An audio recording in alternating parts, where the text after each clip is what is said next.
Halo teman-teman ATLM Indonesia, di mana saja berada. Nah, kita membahas materi hematologi 1, hematologi dasar.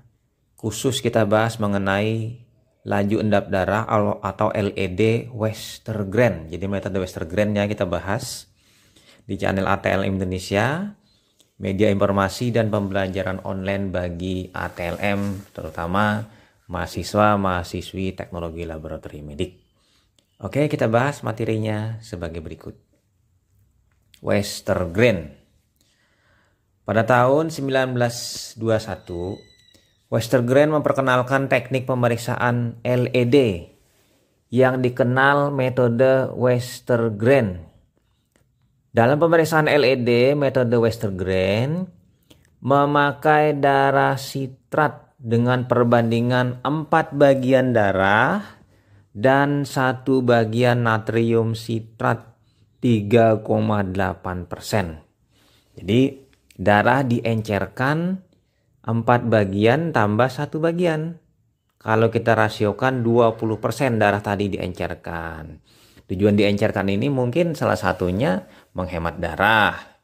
Kemudian yang lain yaitu mempermudah pembacaan dengan diencerkan.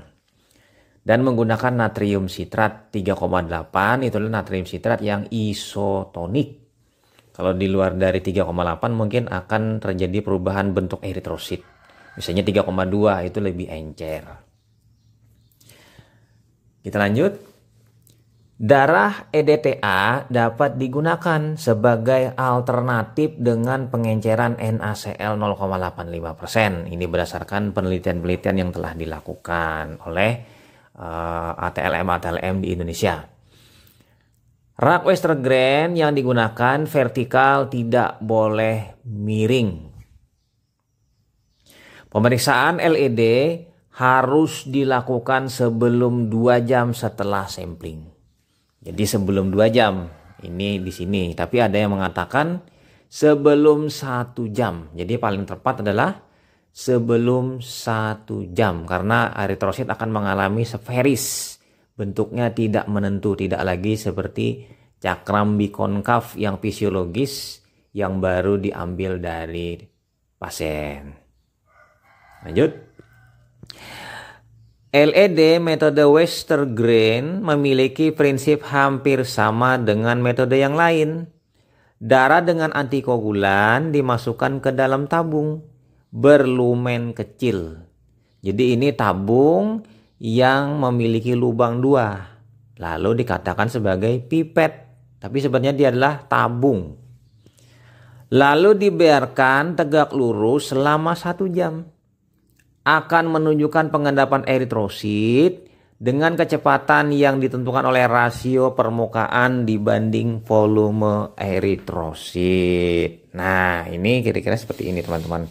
Konsep dasarnya untuk LED Westergren. Nah, kita pindah spesifikasinya. Metode Westergren menurut NCLLS, nah ini singkatan dari The National Committee of Clinical Laboratory Standard, menetapkan tabung Westergren terkalibrasi dalam milimeter dengan spesifikasinya sebagai berikut. Panjang 300,5 mm, kurang lebih 0,35 mm. Diameter luar 5,5 mm plus minus 0,5 mm. Diameter dalam 2,55 mm plus minus 0,15 mm. Skala 0 sampai 200 mm plus minus 0,35 mm.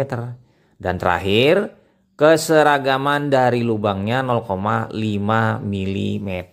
Ini yang benar-benar pipet Westergren, tapi ada plus minus, berarti bisa lebih panjang atau lebih pendek sedikit, atau lebih kecil atau lebih besar sedikit. Nah, ini pipetnya sebagai berikut. Contoh pipetnya. Nah, ini contoh telah dilakukan pemeriksaan LED metode Westergren. Kita pindah. Hal-hal yang diperhatikan dalam pemeriksaan LED. Pertama apa? Pencampuran antara darah dengan antikoagulan harus homogen. Jadi harus homogen supaya darahnya memang sudah merata. Yang kedua, hindari terjadinya hemolisa atau hemolisis. Yang ketiga, tabung yang dipakai harus bersih dan kering. Maksudnya bersih ini memang tidak ada kotoran atau hal-hal yang lain. Memang seperti mirip tabung tadi seperti yang baru dibeli. Kalau tabung Western Grain-nya dipakai dan dicuci. Kering berarti menghindari dari air yang menyebabkan hemolisis. Hindari dari terjadinya gelembung udara pada tabung Western Grain. Jadi kalau ada gelembung udara ini mengganggu nanti pada saat proses pembacaan apabila di atas, di puncak pada darah. Apabila di tengah-tengah ini akan menghambat proses pengendapan eritrosit. Jadi gelembung udara sangat mengganggu. 5. Pemasangan tabung harus dalam posisi tegak lurus. Berarti ke atas tegak lurusnya. Ya kan, jangan miring atau jangan miring ke kanan atau miring ke kiri. Hindari dari alat atau objek yang mengeluarkan getaran. Jadi memeriksa LED ini jangan dekat dengan alat yang menghasilkan getaran. Misalnya kipas angin yang bergetar kan, atau alat-alat lain. Atau sentrifuge yang paling krusial sekali, dia menghasilkan getaran. Pastinya mejanya memang harus meja yang kokoh. Walaupun mejanya terbuat dari kayu, kalau memang terbuat dari kayu yang keras dan berat seperti kayu ulin atau kayu jati, itu tetap bagus. Artinya memang bagus penggunaannya. Kalau memang bagus lagi menggunakan meja beton yang tegak dan tidak miring. Telah dicek meja tadi dengan water pass. 7. Menghindari dari sinar matahari. Jadi sinar matahari ini menyebabkan hal-hal yang menaikkan LED. Dengan cara panasnya sinar matahari menaikkan suhu darah. Sehingga akan terjadi gangguan atau pulse pada saat melakukan pemeriksaan LED. Kemudian nomor 8, penentuan LED sebaiknya dilakukan tidak lebih dari 1 jam sesudah pengambilan darah. Nah ini limitnya 1 jam harus segera dilakukan pemeriksaan. Nah kita masuk ke kelebihan dan kekurangan metode Western Grain. Metode Western Grain mempunyai kelebihan, yaitu memiliki skala tabung yang panjang sehingga memungkinkan untuk menghitung skala pembacaan yang besar atau yang lebih panjang, dan kurang dipengaruhi oleh hematokrit karena darah dalam pemeriksaan ini dilakukan dengan teknik pengenceran. Jadi memang pengencerannya sebanyak 20% dari darah aslinya. Kekurangan metode Western Grain yaitu pada pemasangan tabung yang tidak tegak lurus akan memberikan hasil LED yang berbeda dan kurang teliti. Jadi tidak tegak lurus karena darahnya diencerkan juga, maka efeknya itu lebih kencang atau lebih cepat LED-nya turun. Ya kan? 1 derajat, 2 derajat, 3 derajat, 3 derajat sudah 30%-an. Dan satu hal lagi kekurangannya, darah bekas metode Western Grain ini tidak bisa digunakan untuk pemeriksaan lain karena darahnya sudah diencerkan. Kecuali pemeriksaan yang memang tidak memerlukan ketelitian tinggi. Misalnya golongan darah masih bisa diperiksa. Karena kita perlu eritrositnya saja. Atau plasmanya saja kalau pada reverse groove. Kita pindah ke pemeriksaan LED, tahapan pemeriksaannya. Mulai dari tujuan, mengetahui kecepatan LED dalam 1 jam. Atau 2 jam sesuai permintaan. 1 jam saja atau 2 jam. Prinsip, darah dengan antikoagulan 4:1 atau lambangnya 4+1 dicampur dan dimasukkan dalam pipet Western Grain dan dibiarkan posisi vertikal selama 1 jam dan LED dinyatakan dalam milimeter per jam. Nah, untuk bahan pemeriksaan, darah vena dengan antikoagulan natrium sitrat 3,8% dengan perbandingan 4:1. Atau antikoagulan dengan natrium sitrat 3,8% atau NaCl dalam perbandingan 4:1. Modifikasi atau tanpa pengenceran. Jadi nanti metodenya saya jabarkan nanti yang original Westergren, kemudian yang darah EDTA pengenceran sitrat bisa juga, atau NaCl, kemudian tanpa pengenceran. Dengan nanti menggunakan natrium sitratnya yang tabung vakum dengan yang buatan sendiri atau industri. Nah, alat dan reagensia, yaitu alat dan reagensia ini kita uraikan berupa pipet Westergren, sefit, selang, larutan natrium sitrat 3,8%, NaCl 0,9%, EDTA, timer, tisu. Ini yang diperlukan.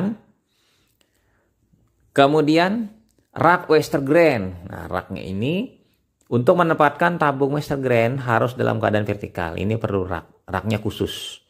Kemudian bagian bawah terdapat karet untuk menutup lubang tabung. Nah, ini yang jadi permasalahan masalah ini adalah karetnya. Karetnya ini kalau yang bawaan dari pabrikan keras sehingga tidak pas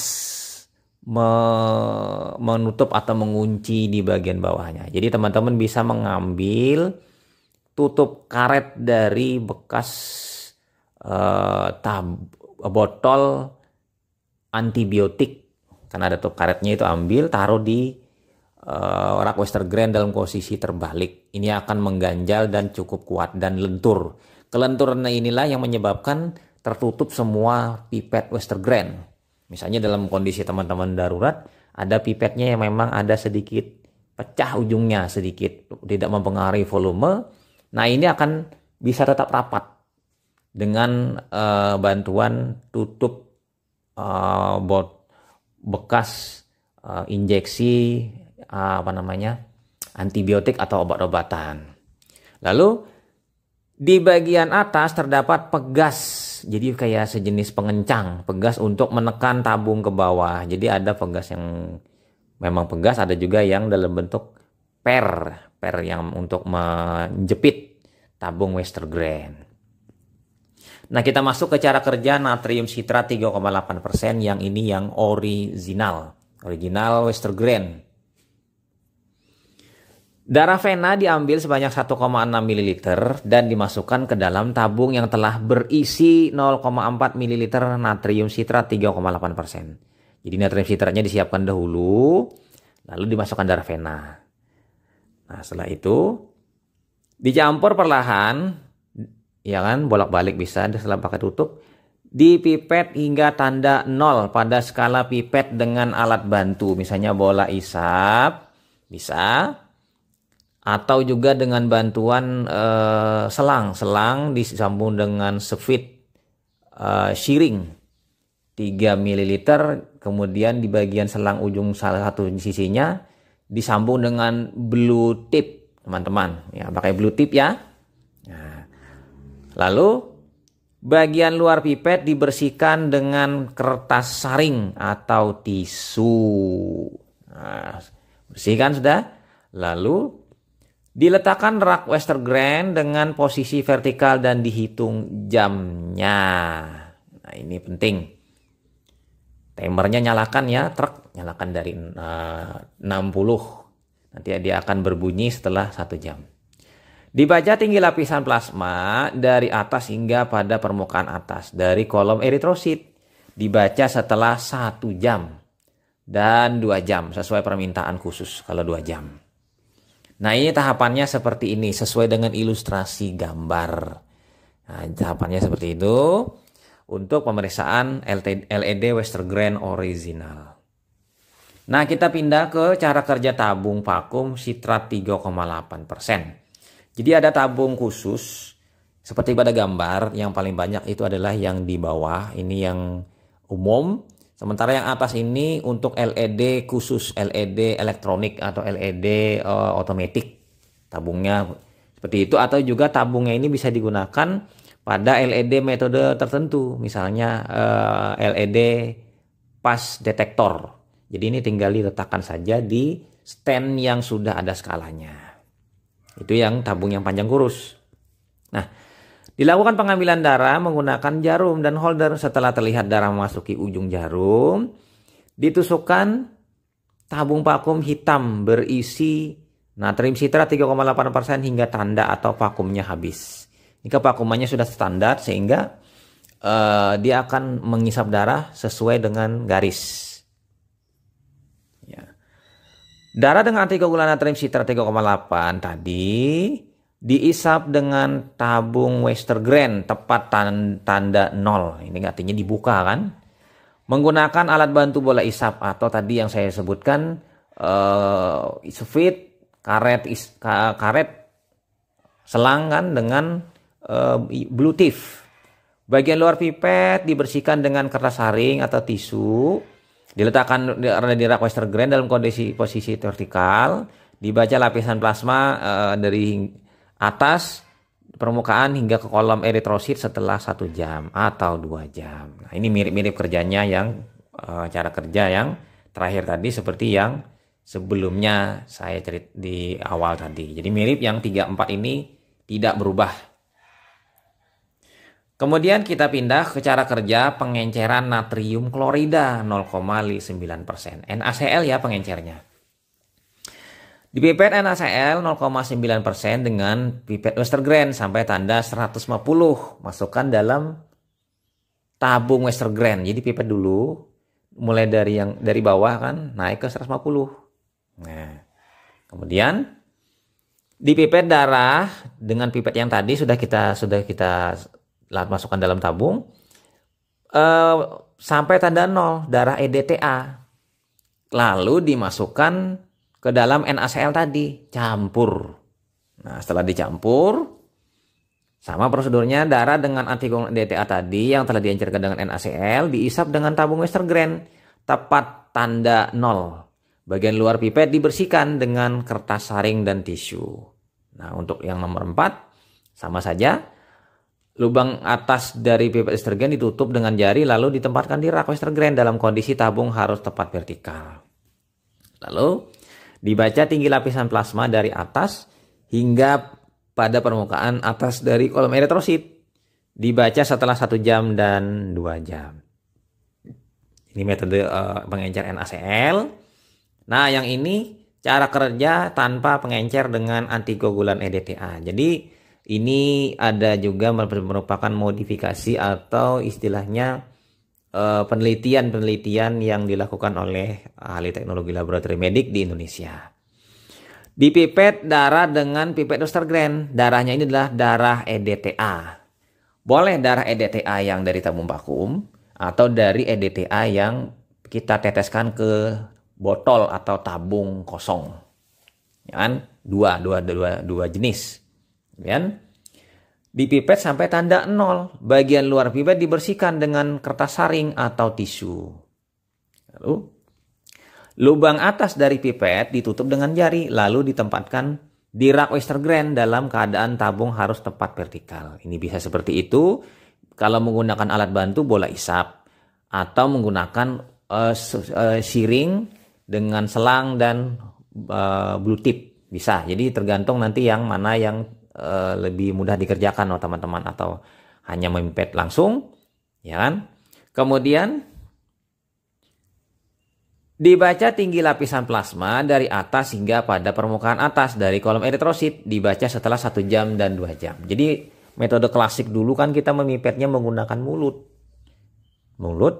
Setelah ada juga yang memasukkan telunjuk ke mulut bersama pipet lalu diisap perlahan dulu sekali. Nah, setelah pas tepat 0 lalu dilepas dari mulut sambil tutup dengan telunjuk. Lalu diletakkan di rak. Ini ya cara yang memang tidak bagus. Selain risiko infeksi juga tidak higienis karena mulut. Nah, menggunakan alat bantu yaitu bola isap atau modifikasi siring, selang, dan blue tip. Nah, itu. Nah, kemudian untuk nilai normal atau nilai rujukan ini teman-teman. Pelaporan hasil itu LED dalam milimeter dalam 1 jam, ya kan? Atau per milimeter. Jadi milimeter per jam maksudnya. Jadi milimeter dalam 1 jam atau milimeter per jam. Kemudian nilai normalnya laki-laki 0 sampai 10 mm per jam, perempuan 0 sampai 15 mm per jam. Nah, nilai normal yang lain berdasarkan usia ini ada.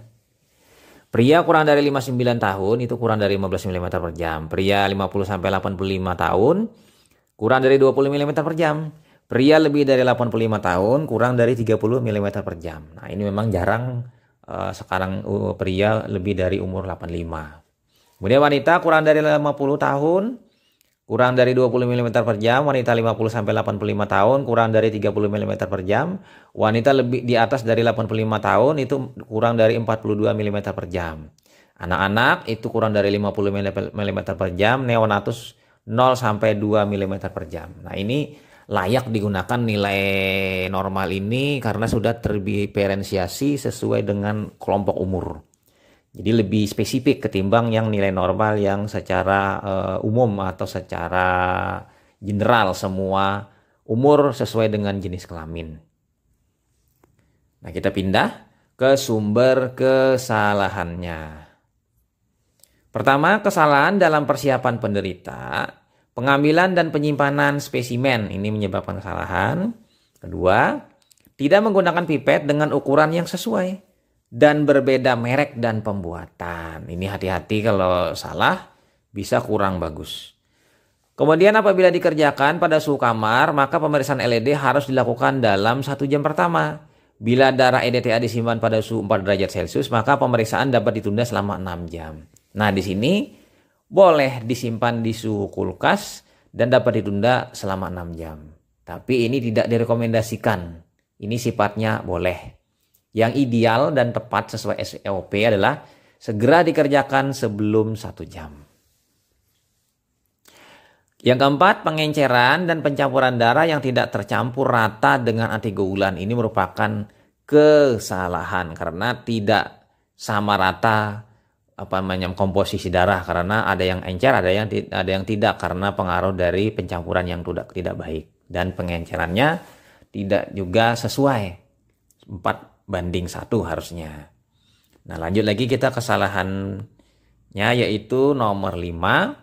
Tabung Westergren yang kotor dicuci dengan larutan bikromat atau deterjen. Seharusnya pipet yang kotor dicuci dengan air, lalu alkohol dan aseton.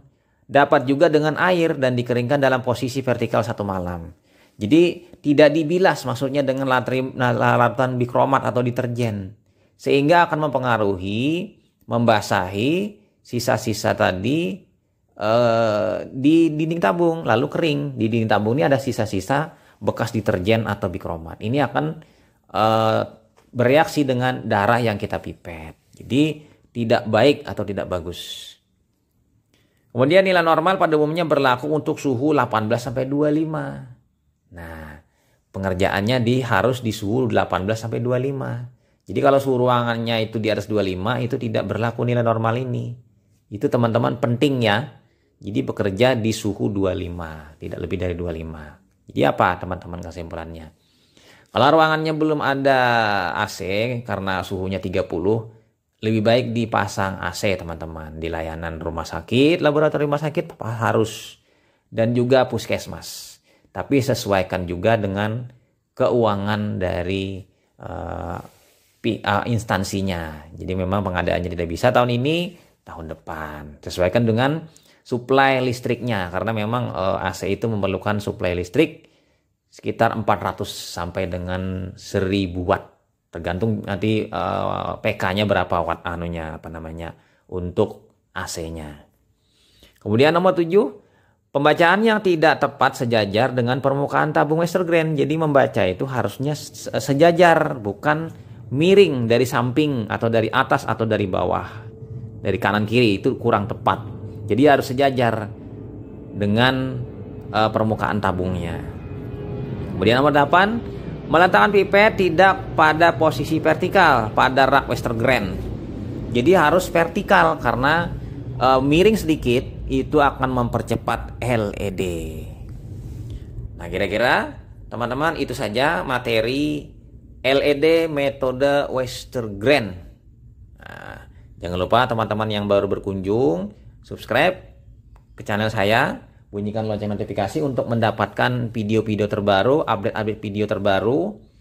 Sampai jumpa di video selanjutnya. Semoga teman-teman banyak rezeki dan selalu tetap sehat dan mempertahankan hidup dengan pola yang sehat. Salam ATLM Indonesia, saya Ahmad Le pamit, sampai jumpa. Bye.